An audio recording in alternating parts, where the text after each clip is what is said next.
जब जब अत्याचार हुआ है महिलाओं पे इस देश में, कभी महिलाओं के साथ नहीं खड़े हुए। हाथरस में हुआ, जिन्होंने अत्याचार किया उनके साथ खड़े हो गए। कर्नाटका में तो हद हो गई, जिस नेता ने 100-200 महिलाओं के साथ अत्याचार किया उसके साथ मोदी जी मंच पे खड़े होकर वोट मांग रहे, कह रहे हैं इनको वोट देंगे तो मेरे लिए वोट देंगे। गरीबों पर वार है, किसानों पर वार है, महिलाओं पर अत्याचार होता है, आप खड़े नहीं होते।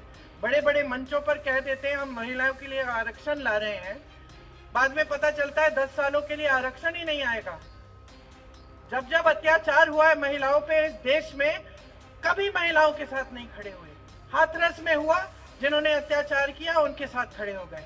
उन्नाव में हुआ, मैं गई थी उस परिवार से मिलने के लिए, हाथरस भी गई, मैं हर जगह गई। मैंने पूछा, वहां उस लड़की की माता ने मुझे बोला कि उसका मुंह नहीं देख पाई चिता जलने से पहले, इन्होंने चिता जला दी बगैर माता पिता के। दूसरी जगह उन्नाव गई, लड़की के पिता ने मुझे कहा कि उस लड़की में इतना साहस था, रोज सुबह उठ के अलग डिस्ट्रिक्ट में जाती थी क्योंकि उनके डिस्ट्रिक्ट में उनका एफआईआर भी दर्ज नहीं हुआ।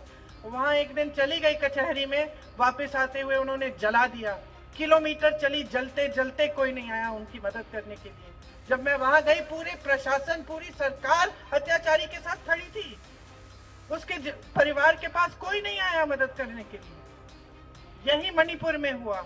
कर्नाटका में तो हद हो गई, जिस नेता ने 100-200 महिलाओं के साथ अत्याचार किया उसके साथ मोदी जी मंच पे खड़े होके वोट मांग रहे, कह रहे हैं इनको वोट देंगे तो मेरे लिए वोट है। और वो भाग जाते हैं देश से, वो देश से भाग जाते हैं और मोदी जी और गृह मंत्री जी ऐसे कि उनको पता ही नहीं। तो ये सब देश में हो रहा है।